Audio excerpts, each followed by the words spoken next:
28 दिसंबर 1885 बंबई की इस तारीखी इमारत गोकुलदास तेजपाल संस्कृत कॉलेज में एक ऐसा बड़ा वाकया होने जा रहा है जो पूरे सब कॉन्टिनेंट की तारीख को बदल कर रख देगा।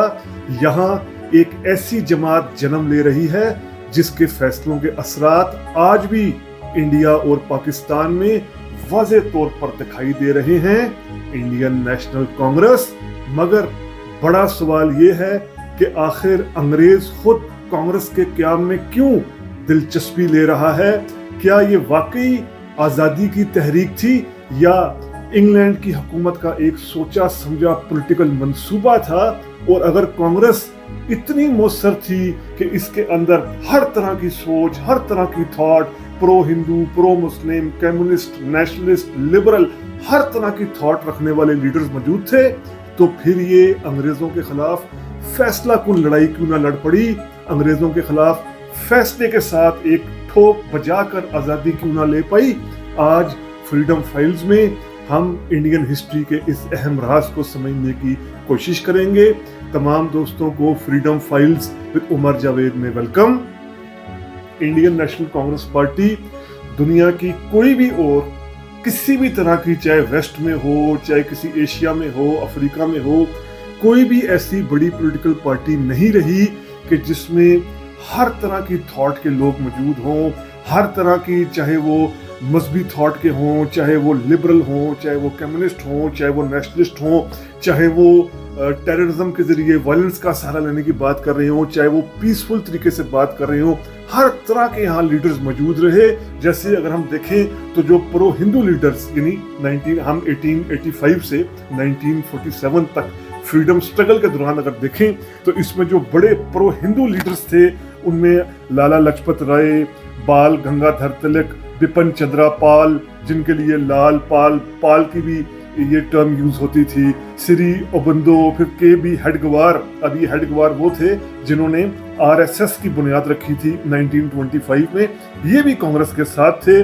फिर बीएस मोंजे, अब ये बीएस मोंजे ये कांग्रेस पार्टी में थे लेकिन ये प्रेसिडेंट बने हिंदू महासभा के, जो हिंदुओं की इंतहा पसंद पार्टी थी। इसका जो सदर था वो भी कांग्रेस पार्टी की तरफ से गया था।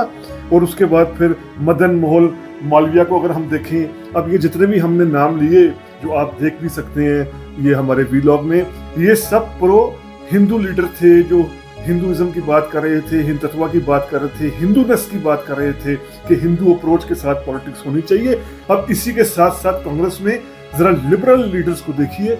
ये लिबरल लीडर्स वो थे कि जो किसी एक खास मजहब के साथ, यानी मजहब को पॉलिटिक्स से अलग कर कर चलने की बात कर रहे थे, पीसफुल तरीके से पॉलिटिक्स करना चाह रहे थे, अंग्रेजों के साथ मुफाहमत करके चलना चाह रहे थे। इन लिबरल लीडर्स में अगर हम देखें तो दादा भाई नौरोजी, दादा भाई नेहरू जो हैं वो खुद कांग्रेस के इब्तदाई लीडर्स में थे, बहुत बड़े लीडर थे। इन्होंने लिखी बहुत अहम किताबें, वीसी बेनीगाल थे, फिरोज शाह मेहता थे, गोपाल कृष्णा गोखले एक बहुत बड़े लिबरल लीडर थे, और जिन्ना और गांधी दोनों इनको अपना उस्ताद और अपना गुरु मानते थे।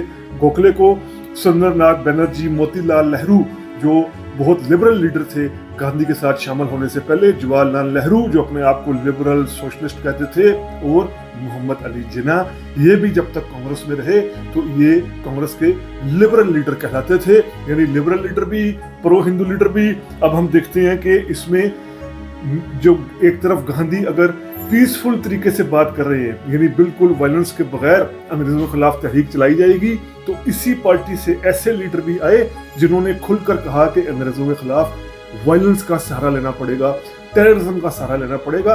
और उसकी सबसे बड़ी मिसाल ये हमारे सामने चंद्रा बोस, सुभाष चंद्र बोस, जो 1938 में कांग्रेस के सदर बने। अब कांग्रेस के अंदर यानी सोशलिस्ट भी मौजूद थे जो सोवियत रेवोल्यूशन से एक हद तक इंस्पायर थे, मुकम्मल तौर पर जागीरदारी निज़ाम, सरमायादारी निज़ाम ख़त्म करने की बात करते थे, क्लास इक्वलिटी की बात करते थे।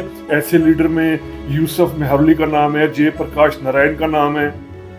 अब अगर हम देखें कांग्रेस के अंदर जो 47 तक 1857 से 1885 से 1947 तक जो मुसलमान लीडर रहे, इनमें मुसलमान लीडरों में बदरुद्दीन तैयब जी का नाम है, हकीम अजमल खान का नाम है, मुख्तार अहमद अंसारी हैं, मौलाना मोहम्मद अली जौहर, अबुल कलाम आज़ाद, अब इनमें 2-3 नाम तो ऐसे हैं, मौलाना जोहर और मौलाना आज़ाद के, जो बाकायदा तौर पर इस्लामिस्ट भी थे, यानी सिर्फ ये नाम के मुसलमान नहीं थे, प्रैक्टिसिंग मुसलमान थे, और ये भी कांग्रेस के सदर रहे 1947 से पहले। अगर हम बात करें, ये कांग्रेस पार्टी ऐसी पार्टी थी कि इसके अंदर अंग्रेज भी कई इसके सदर रहे हैं, यानी 1947 से पहले जो अंग्रेज सदर रहे वो हम देखते हैं, जॉर्ज येले 1888 में रहे, विलियम वेडलबर्न 1889 में, 1910 में हेनरी जॉन कॉटन रहे।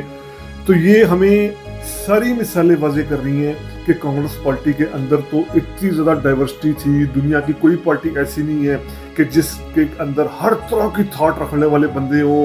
एक तरफ गांधी जैसे नॉन वायलेंट वाले, दूसरी तरफ वायलेंस वाले भी हों, सोशलिस्ट भी हों, दूसरी तरफ कैपिटलिज्म को बचाने वाले भी हों, प्रो हिंदू लीडर भी हों जो हिंदुइज्म की बात कर रहे हों, इस्लामिस्ट भी हों, एंटी ब्रिटिश भी हों, प्रो ब्रिटिश भी हों।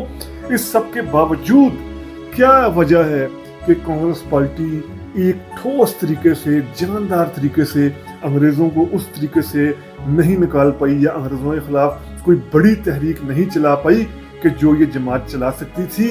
कहीं इसकी मैकेनिक्स के अंदर, इसकी फाउंडेशन के अंदर तो कोई गड़बड़ नहीं थी।